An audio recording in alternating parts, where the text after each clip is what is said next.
Hi, everybody. Welcome to the Jimmy Dore Show. We have our special guest back on the show. It's Pete D'Alessandro, and he's a progressive running for Congress in Iowa's 3rd District. Hey, guess what? He ran Bernie Sanders' campaign in Iowa. I went out there and I saw that. He did a great job, and he's fighting for Medicare for all, free college, and the fight for 15. And he's here to update us on his campaign. Welcome back to the show, Pete D'Alessandro. Hi, Pete. Jimmy, always great. Now, since I've talked to you last time, you got a big endorsement. You want to tell people who endorsed you? Yeah, we're very proud of it. I'm one of only 4 people in the country running for Congress that Bernie Sanders endorsed in a primary. So we're real proud of that. We know we had worked. People know we worked for him in the past, but it was because we went out there. We were talking about the right issues. He came out and did an event for us. And the energy was really something special. You know, we put 500-600 people in a room on a Friday afternoon at noon in Des Moines, Iowa, for an event for a guy running for Congress in the middle of the country. And the energy was incredible. The grassroots signups we were able to get were incredible. And then, as he is apt to do when he decides that he's all in, and I really think this is one of the great changes that Bernie Sanders has made possible in our politics is he sent out an email saying that he endorsed me to his list. And we are now narrowing. We're coming up on 8,000 individual donors for a congressional campaign in Iowa. That's big. Wow, that's a lot. That's a very high number. So that's a big. So 8,000 individual donations. That's a big number of individuals giving you money, right? Yeah. And that's that. Go ahead. That's the difference, and I think that's the difference he made. Look, we have 3 people in this race, and in the past, someone like me wouldn't have been competitive, wouldn't have been able to compete. Now we still have to go out and earn it. We have to talk about the right issues. We have to get to the doors. We have to build a campaign structure that will do it.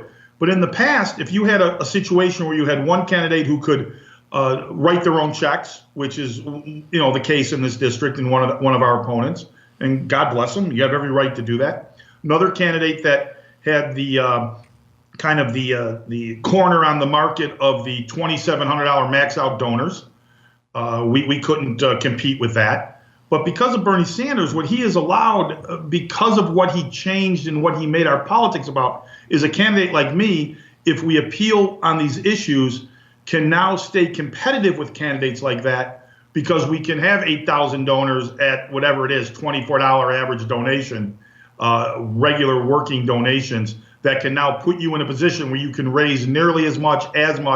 And now if you put the structure together, if you run the type of campaign you want, you got a chance to beat them now. And that wasn't the case just a few short years ago. So talk about that. I think that's important stuff. Talk about your path to victory there in Iowa's 3rd District. We are going to continually work hard, but one of the things that we're seeing with all of the numbers that we see is I'm the only candidate in this race that's saying the answer to the healthcare crisis is Medicare for all. There's no other way to look at how we're going to answer this. We are clearly saying that the problems that we have with our healthcare system have to be addressed with a very simple fact that the way to solve the problem, and I'm very clear about this, is we have to take the profit motive out of healthcare. It is one of those issues that is so important that it cannot be a profit-driven answer to get to where we need to get to. That, to me, is a Medicare for all system. We are the only ones saying it that way. I think that is a big difference, not only on where this party should be standing, but how we're going to win in November. And then once we win in November, how we're going to make this country a better place. Well, we're the only ones saying it. I think those are the type of things that give us the path to victory because the issues are the right issues. The other stuff we talked about would give us the ability to get the word out that's the case in this race. So, Pete, even in the Democratic primary, you're the only one who's pushing Medicare for all as a solution to our healthcare problems? As the only solution. We hear way too often out on the trail, well, I don't care how we get there. As long, if we have to do a private-based system to get there, what if we have What if we have a buy-in for people? And to me, that's just circling back to the same failed policy that got us to where we are. The answer, I truly believe, has to be, this is one of those issues, and we've made this decision in the past in our society. There are certain things that as a society we have said are so important to the fabric of the total society that they shouldn't be profit motive. And I think Medicare for All fits that category. Nobody that walks out to work every day should have to ever think of the idea that if something happens to them, whether they get injured on the job, whether they get sick, that they will lose everything they've built for their family because that happened to happen. That's just unacceptable. And then you look at some of the other stuff. I just read something the other day, and this is, I know you are very, very familiar with these type of issues because I've seen you talk about it. But this is a specific thing that I read the other day that really puts it in focus for me on how this system we have now is failing and will continue to fail. In the last 25 years, women dying in childbirth in the United States of America, the percentage has actually gone up in the last 25 years. Think about that. Think about how unacceptable that is. Think about how the richest country in the history of the world is actually sliding backwards in terms of that particular issue. That is absolutely a clear, focused, specific that shows the way we're doing it doesn't work, is a failure, and we need to move to a Medicare for All system. Wow. I just believe that. That's stunning, actually. That is very stunning.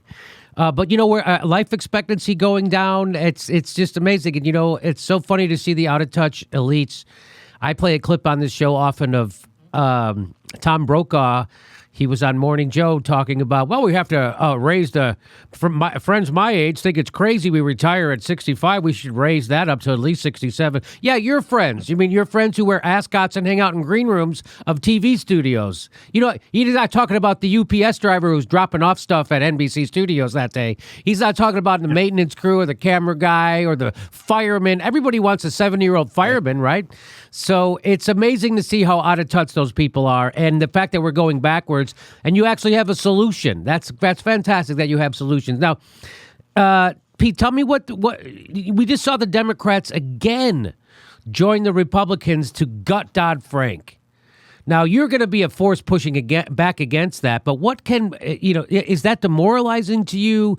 What do the people inside the party say about that? And go ahead. Look, I'm sorry, Jimmy. No, go ahead. Good question. Look, you've known me long enough.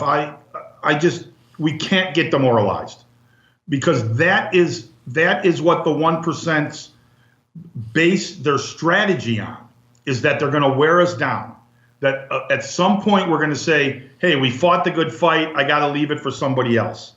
So I look to every day, my whole career of organizing, as to kind of fight that idea. Now, I know it's difficult, because they do have the ability to wear us down, to have people work as hard as they can and not make any gains. If anything, something like Dodd-Frank should be expanded, let alone be gutted.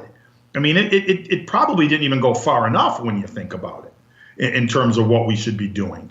And we're seeing this in other places too, where we should be expanding programs. And what it comes down to, Jimmy, and it's not just this issue. A lot of the things we talk about, Medicare for All, when we talk about issues like guns, which is obviously like ripped right out of the headlines now, when we talk about a lot of these issues, it always seems to circle back to campaign finance reform. That's really the reason that they're able to wear us down. Let's look at guns for an example. 80% of people say, let's get rid of assault weapons off of our streets. 80% of people, by every poll that you can look at, say, hey, let's make it a little longer period of time before an honest, law-abiding citizen goes in, fills out his paperwork. Let's make it a couple more days to make sure that we get everything right. 80% of citizens say, let's close the gun show loophole. Now, look, I get it. I know this stuff. We're not a democracy. We are a republic. I understand that. But you know what? If 80% of the people in a republic are saying we want this, and it doesn't even get a serious debate in the United States Congress because those folks with the money have more say than 80% of the people because they have their hands on the lever of the money. The guy I want to run against, David Young, middle of America, running through a district that runs from Des Moines to the Nebraska border, has the third biggest amount of money come into him than any other person in the Congress from the NRA. Really? They're owned. Use the term. I'm okay with saying it. Don't nuance it. These guys, these women are owned by the NRA. They're owned by the money. We need a campaign finance reform that will at least say, you know what, if 80% of the people think this is the right thing to do, let's talk about it in the United States Congress. They have so much money and so much power because of the money, it doesn't even get a discussion, let alone a vote. And a lot of these things circle back to that. Well, Pete, do you think there's going to be a progressive wave in the fall, or do you have any predictions or feelings? I feel like people like you. We just got off the Skype with Dylan Radigan, who's running in northern New York right now. There seems to actually, and our revolution, the Justice Democrats, brand new Congress, there has really been a fire lit under the progressives, because of Bernie, but also because in response to Trump. And so, do you have any predictions or feelings or any thoughts on that? That is a great question. And you mentioned a few groups. I'm proud I have the endorsement of Our Revolution. I have the endorsement of Justice Democrats in this race that I'm running for the Democratic nomination here in Iowa's 3rd District. Look, we have a saying around this office, and it's a saying that gets us to where we think we need to be focused on. I don't like when we hear about a blue wave. I don't think that's a necessarily getting to what we really need to do. Because I'll tell you what, if we depend on a wave, there have been waves before. Yes. What we talk about around here is let's create our own wave. Because two things happen if we work to create our own wave. And that's what Justice Democrats are doing. That's what Our Revolution's trying to do, is you create your own wave. Because here's what happens if you do that. If you get the wave, great. The wave will help take you into the shore, but you've been standing for something while you did it. So if you get elected because you said, well, I'm just going to wait for a wave to take me in, you have no mandate, really, other than, a bunch of people didn't like Donald Trump. If you're actually talking about $15 an hour, you're actually talking about Medicare for all, you're actually talking about campaign finance reform, you're actually talking about protecting women health decisions and letting them make their own health decisions, when the wave takes you in, you can look people right in the eye and say, I told you what I was going to do. This isn't a surprise. I ran saying I would do this. But here's the other thing, Jimmy. If the wave doesn't come, the people that get elected in non-wave years, the people who survive waves when you're on the other side, you know what's really ironic about it? Those are always the most ideological people. Mm-hmm. They're the ones who survive the wave. It's always the moderates. It's always the mushy middle that gets wiped out in a wave either way. You know what? Stand for things, and you're going to be there for a while, and you're going to be able to create what you are running to create. And so we talk about creating our own wave. That's what we're going to do here. That's what we work to do every day. I think part of that is standing for this bold progressive agenda. That's the way to do it.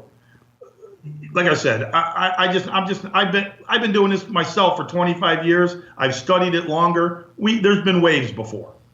It's what you stand for to get you there that matters, and that's what we're trying to do. Wow. So create your own wave. That's what I would say. Pete D'Alessandro, very well said. That's great. So when the wave brings you to the shore, you've been standing for something all along. That is fantastic. And Pete's definitely standing for something, which is why we're big fans of his, which is why I've donated to his campaign. Which is why Bernie Sanders has endorsed him. Our Revolution has endorsed him. Justice Democrats. He's the real deal. So if you're in the Iowa 3rd and you want a Bernie Sanders to take you back to just parity with the rest of the world, we can have nice things in this world. We can have health care. We can have education. We can have a jobs program. We can have banking regulations that doesn't bankrupt us every 10 years. We can have nice things in the United States, and we can cut our defense budget too. You know, our defense budget is 40% higher than it was at the height of the Iraq and Afghanistan war. So, again, that's the undue influence of the military-industrial complex. And if you want someone to push back against that, Pete D'Alessandro is the guy. So, Pete, what's your website again? It's Pete for Iowa. PeteForIowa.com. PeteForIowa.com. It's spelled out, PeteForIowa.com, and then Twitter is at Pete for Iowa. Okay. Thanks for coming on, Pete. Any last words you want to give to anybody? Yep. I tell you what, every time we come on your show, we get a bump. We're in a position now that we really believe if we get on television and we get this message out, we are going to win this primary. We're going to win it for the folks that say we need nominees that are standing for Medicare for all. So I know a lot of folks watch your show. So even if they just go to Pete for Iowa, take a look at what we're about, hit that contribute button, even give us $1. Because that's how we built this thing. We're under $25 average donation. This is a campaign that is standing for the right issues. I really believe it in my heart. That's what we're trying to do here. And we always get a good bump after we're on your show because it's a lot of good progressives. And I want you to know this. And you know, I've known you for a long time, so I'm saying this as a friend. I want you to know how popular you are out there. There is not a place I go to in this district, and we have a lot of small towns in this district, that at least at an event, a person doesn't come up to me and say, I saw you on the Jimmy Dore show. Wow, and that's not just in Des Moines. That's in Adair County. It just happened in Creston again the other day. Hey, I saw you on the Jimmy Dore show. You know what? I wasn't following it, but my girlfriend loves Jimmy Dore. She watches the show, and I watched it. You're great. We get notes sent to us all the time about, hey, if Jimmy Dore thinks you're okay, you're okay. So keep doing what you're doing because it's not just about me. You're making this happen for people all over this country, and don't get discouraged. We're going to make it happen, and we can do it. Okay. It's our time. My pleasure. PeteForIowa.com. Everybody go there, help out, volunteer, make a small contribution. I don't know if people realize what an amazing accomplishment that is to have 8,000 individual donations in a congressional primary and have it be under $25 each as an average. That's amazing. You're really connecting with the grassroots people. So congratulations, and we look forward to talking to you after your victory, buddy. Thanks, Jimmy. Thanks for the help with that. Okay. You're part of it. Please make sure you're subscribed. It only takes a second. Make sure you're subscribed and click that bell so they give you a notice whenever we drop a video. And if you can become a patron, we give you hours of bonus material every week. Our next live show is June 30th in Portland, Oregon. And we do a super solid chat every Saturday. That's our live stream. You can ask us questions and we answer back. That's Saturdays at 2 p.m. Pacific. Plus, we're on Steam It. We're steaming it right now.